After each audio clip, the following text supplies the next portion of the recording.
Hello বন্ধুরা, আশা করি সকলে ভালো আছেন, সুস্থ আছেন। আমিও খুব ভালো আছি। আজকে বানিয়ে দেখাবো আম কাতলার রেসিপি। মশলা রন্ধন থেকে খুব সহজ আর হেলদি একটা রেসিপি নিয়ে হাজির হয়েছে। আশা করি আপনাদের সকলের অনেক ভালো লাগবে রেসিপিটা দেখে। ভালো লাগলে অবশ্যই লাইক শেয়ার করবেন আর কমেন্ট করে জানাতে ভুলবেন না আপনাদের কেমন লাগলো।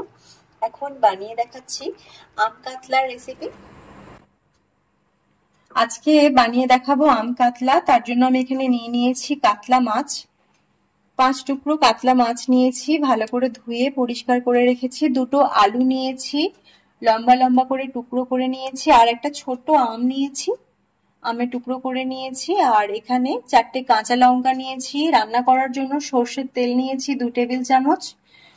সর্ষে নিয়েছি 2 রকম, হলুদ সর্ষে আর কালো সর্ষে 1 টিস্পুন করে নিয়েছি। কাশ্মীরি লঙ্কার গুঁড়ো 1 টিস্পুন, ঝাল লঙ্কার গুঁড়ো 1/2 টিস্পুন, হলুদ গুঁড়ো নিয়েছি 1 টিস্পুন, চিনি নিয়েছি সামান্য পরিমাণ 1/2 টিস্পুনের মতো। এখানে নিয়েছি একটা শুকনো লঙ্কার 1/2 টিস্পুন পরিমাণ, 5 ফোড়ন, আর নিয়েছি নুন। প্রথমেই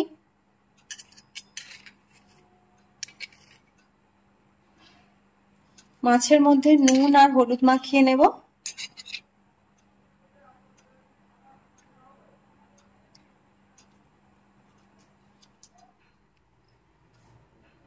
এখন কড়াইয়ের মধ্যে পুরো তেলটা দিয়ে দিচ্ছি মাছ ভেজে নেওয়ার জন্য। তেলটাকে একটু ভালো করে চারিদিকে ছড়িয়ে নিচ্ছি কড়াইয়ের চারপাশে, আর তেলটাকে ভালো করে গরম হতে দিচ্ছি। মাছ ভেজে নেওয়ার সময় একটা কাজ করে নিতে হবে আমাকে। সর্ষেটাকে একটু নুন মিশিয়ে, 2 রকম সর্ষেকে একটু সামান্য পরিমাণ নুন মিশিয়ে বেটে নেব। আগে আমি মাছটা ভাজতে দিয়ে দেবো, তারপর এটা করব। এখন মাছগুলো এক এক করে দিয়ে দিচ্ছি ভেজে নেওয়ার জন্য।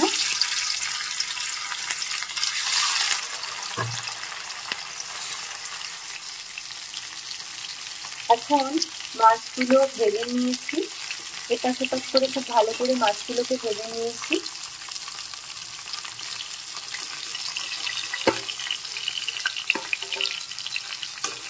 ভেজে নেওয়া মাছগুলোকে তুলে নিচ্ছি আমি।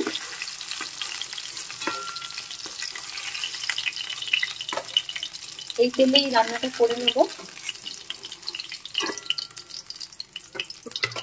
এখন দিয়ে দিচ্ছি ফোড়ন।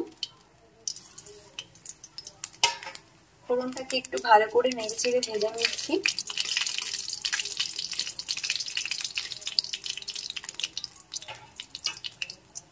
এর মধ্যে এখন আলুগুলো দিয়ে দেবো ভেজে নেওয়ার জন্য।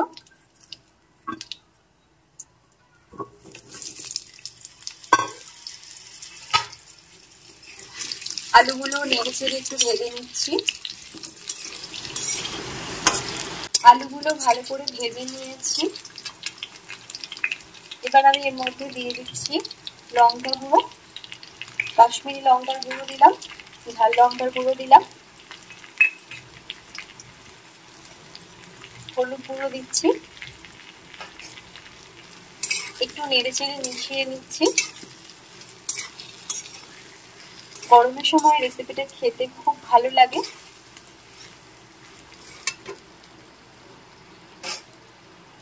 এখন দিয়ে দিচ্ছি কাঁচা লঙ্কা আর একটু জল মিশিয়ে দিচ্ছি।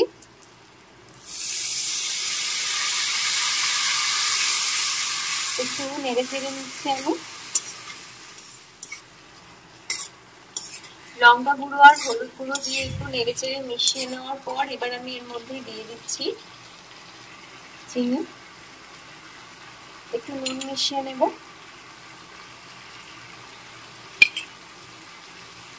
আমগুলো দিয়ে দিচ্ছি। এখানে আমি সর্ষেটা বেটে নিয়েছি, এখন আমটা দিয়ে একটু নেড়ে চেড়ে নিচ্ছি।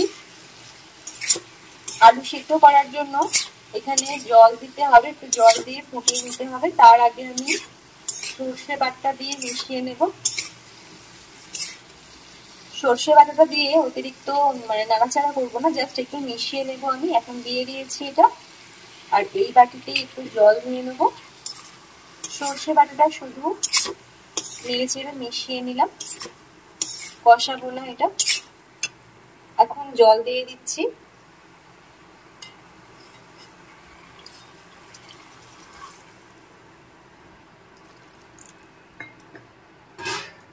আলুটা সিদ্ধ করতে দিচ্ছি।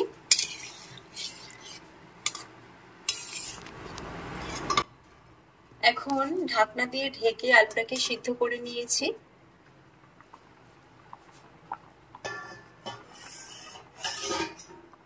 এবার আমি এর মধ্যে মাছগুলো দিয়ে দিচ্ছি।